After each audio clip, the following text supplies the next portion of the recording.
Shalom semuanya, senang sekali bisa kembali menemani Anda di pembahasan kita hari ini. Kita akan membedah salah satu kisah penyelamatan yang paling dramatis, menegangkan, dan pastinya sangat bersejarah. Kisah ini mungkin sudah sering kita dengar sejak sekolah minggu, tapi kali ini kita akan melihatnya dari sudut pandang yang jauh lebih terstruktur. Kita akan membongkar bagaimana sebuah momen yang kelihatannya sangat putus asa bisa diubah menjadi penyelamatan yang luar biasa. Di pembahasan kali ini, kita akan melakukan bedah tuntas yang sangat runtun dan sistematis terhadap peristiwa yang dicatat dalam kitab Keluaran pasal 2, ayat 1-10. Kita nggak cuma sekedar baca ceritanya ya, kita akan benar-benar menggali latar belakang para tokohnya, tempat kejadiannya, masalah yang timbul, sampai solusi yang, jujur aja, sama sekali nggak terduga. Siapkan diri Anda, karena cara teks ini menyusun setiap detail kejadian benar-benar brilian.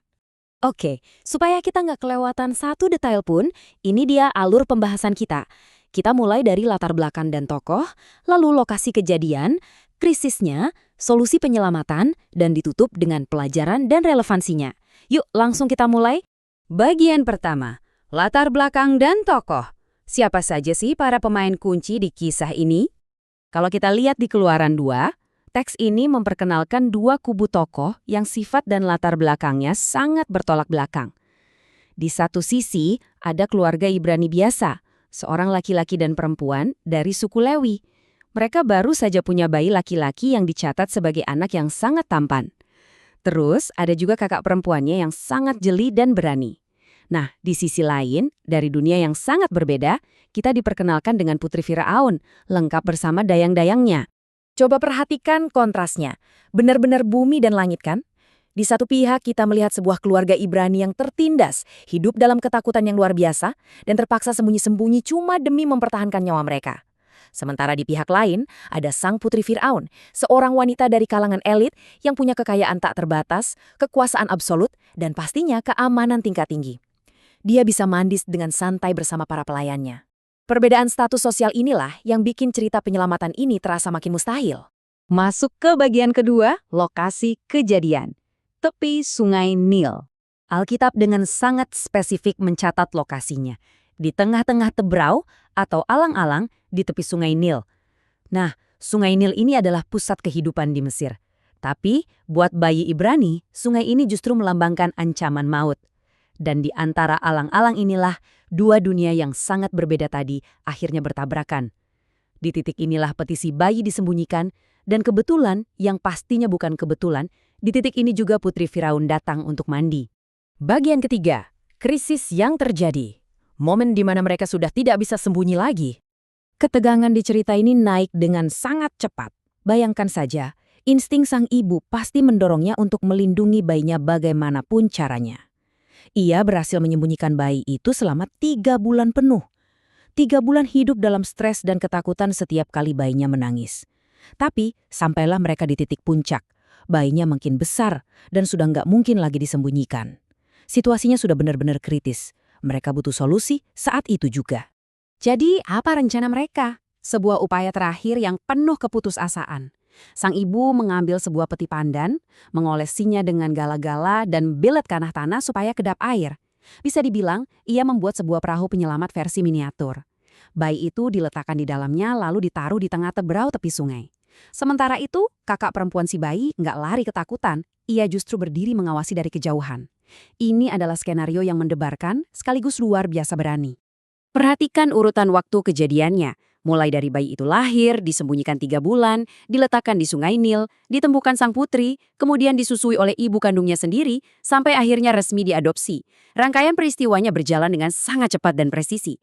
Dari momen krisis yang paling mematikan, alurnya langsung menukik menuju keselamatan. Mari kita lihat lebih detail bagaimana momen penemuan itu terjadi. Bagian keempat, solusi penyelamatan. Sebuah langkah yang benar-benar jenius.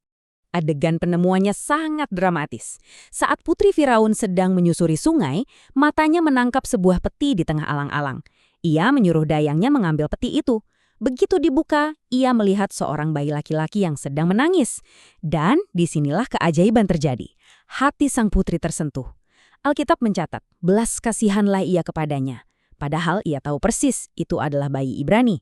Tepat di momen emosional itu, sang kakak yang sejak tadi mengawasi mengambil langkah besar dan mendekat. Ini dia, sebuah pertanyaan dengan timing yang paling sempurna dalam sejarah. Sang kakak bertanya, "Akan kupanggilkah bagi Tuan Putri seorang inang penyusu dari perempuan Ibrani untuk menyusukan bayi itu bagi Tuan Putri?" Kecerdasannya sungguh luar biasa. Saat sang putri sedang iba, tapi kebingungan bagaimana merawat bayi menangis ini, sang kakak datang memberikan solusi yang paling praktis, dan sang putri langsung menjawab dengan satu kata, "Baiklah." Dan ini membawa kita pada ironi yang paling epik dalam kisah ini. Coba tebak siapa yang dipanggil oleh gadis itu? Ibu kandungnya sendiri. Lalu putri Firaun berkata kepadanya, "Bawalah bayi ini dan susukanlah dia bagiku, maka aku akan memberi upah kepadamu." Coba renungkan sejenak. Sang ibu yang tadinya harus mempertaruhkan nyawa untuk menyembunyikan anaknya, kini dipekerjakan secara resmi, dilindungi langsung oleh pihak kerajaan, dan bahkan dibayar untuk menyusui darah dagingnya sendiri. Benar-benar pembalikan keadaan yang sempurna. Bagian kelima, pelajaran dan relevansinya. Mengungkap sebuah rancangan yang jauh lebih besar. Bayi itu pun tumbuh besar, lalu dikembalikan dan diadopsi secara resmi oleh putri Firaun. Ia diberi nama Musa yang artinya, "Karena aku telah menariknya dari air."